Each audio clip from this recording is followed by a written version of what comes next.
How many elections have you been through? Fortunately, I've been through one. Only one, okay. Yeah. And that was back in 2005, and I was elected to take the position in 2006. All judges in Ohio have 6-year terms. So whether you're a trial judge in a municipal court or a common pleas court or an appellate judge in the district courts or a Supreme Court justice, they all have 6-year terms. So they're subject to election every 6 years. I've been subject to election every 6 years, and fortunately no one was interested in Running against you? taking my position and have to run. And it's difficult simply because it takes time, it takes money.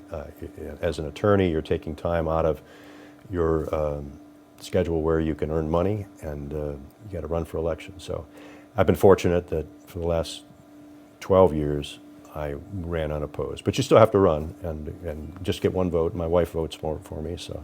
Well, I do too. That's fortunate. You do too. Okay, that's great. Now, a little bit different. At least I think my wife votes for me. Well, you never know. Yeah. Should judges continue to be elected, or should they be chosen some other way? Yeah, that's a real good question, because most states do not elect their judges. Ohio is in the minority. It's hard to say. Unfortunately, for judgeships, it's a name game, so it's not necessarily whether or not you're qualified or not. It's like in most elections, people walk in and vote, and either they know who they're going to vote for in advance, or they don't. And once they get there, they look at the names, and I know that name. I've seen that before. And unfortunately, they may end up with somebody who's not so good. The question is, should judges be elected? I think it's good if we can avoid that problem. Then once they become a judge, I'm thinking that as opposed to having to run again, then lots of states have this system where there's a panel of some sort that determines whether or not this judge qualifies to be reappointed to this position. I don't exactly know how it works, but there are some states, and I think the majority of states do it that way. I don't have a strong opinion because I really haven't researched the pros and cons. Yeah. Well, it's certainly a difficult question. Yeah, it is. Yeah. Tell us a little bit about the courts in Lorain County and the state. Sure. You talked a little bit about Supreme Court and how that works. Yeah. Again, there's the trial courts, and I mentioned that there are 5 municipal courts, which are trial courts in Lorain County, and then the common pleas court. As I mentioned, in the 88 counties, each one has this common pleas court system that covers the entire county, no matter how big or small. And then they have divisions within the common pleas. And these are trial courts. They have hearings. There's domestic relations. And in Lorain County, the domestic relations judges also cover the juvenile division. So there's a domestic relations division, there's a juvenile division. The judges, there are 3 of them in Lorain County who do both. They deal with the juvenile cases, they deal with the divorces, domestic relations cases. Okay. And then there's the probate division. There's one judge in Lorain County who handles the probate cases.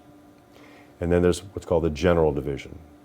There are 6 judges who deal with the felonies, the criminal cases, as well as the civil cases. There's no limit to the monetary claims that can be made in the civil divisions of the general divisions of the common pleas court. Some other counties have a different combination. So maybe they're probate and domestic. They all have the general division. Although sometimes there's one judge in the entire county, it's a smaller populated county, who does everything. So he's the probate judge, he or she is the domestic relations, juvenile, and general division judges. Just changes hats. Yep. And which is a really tough job because you need to know the law in all those areas, which is really complex. Yeah. So those are the trial judges.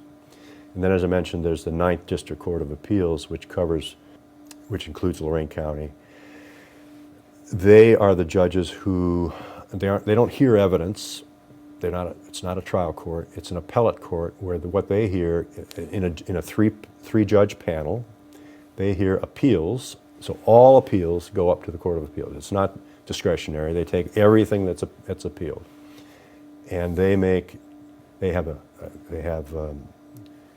appellate briefs that are filed. So there's requirements that your argument be put on paper and submitted to the judges who have that in advance of a hearing that they have, where it's an oral hearing. So the parties, the attorneys usually, sometimes it's a pro se party who isn't represented by an attorney.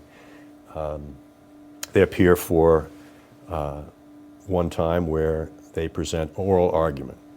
So in addition to the written argument, they present an oral argument. There's a limited time for them to say what they're going to say, and then the judges say, we'll take this under advisement, meaning we'll take some time to study this. They ask questions, right? And they do. Yes, it's typical that they ask questions. Sometimes they don't. Sometimes they ask a lot.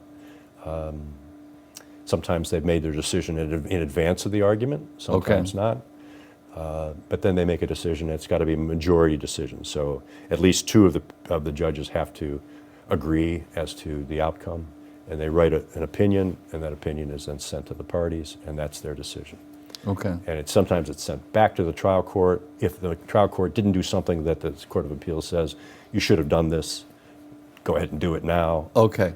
Sometimes it's just an affirmation of the decision that's made by the trial court, whether it's the judge making the decision or whether it's a jury making the decision. Again, sometimes they affirm, sometimes they reverse, and they say the other side wins, end of case, or they say, Judge, you need to do something different this time, do it again, Okay. Consider this next time. Sometimes it's sent back to the Court of Appeals, that's unusual, and then there's the Supreme Court. And as I mentioned, that all cases don't have to be received by the Supreme Court. It's their discretion as to whether or not they take the case. That's most of the cases that they deal with. Sometimes there's a direct appeal from the trial court to the Supreme Court. It's very limited, but sometimes an issue goes directly to the Supreme Court and they bypass the Court of Appeals. Again, it's limited, but that's sometimes the Supreme Court hears those kinds of things. Mm-hmm.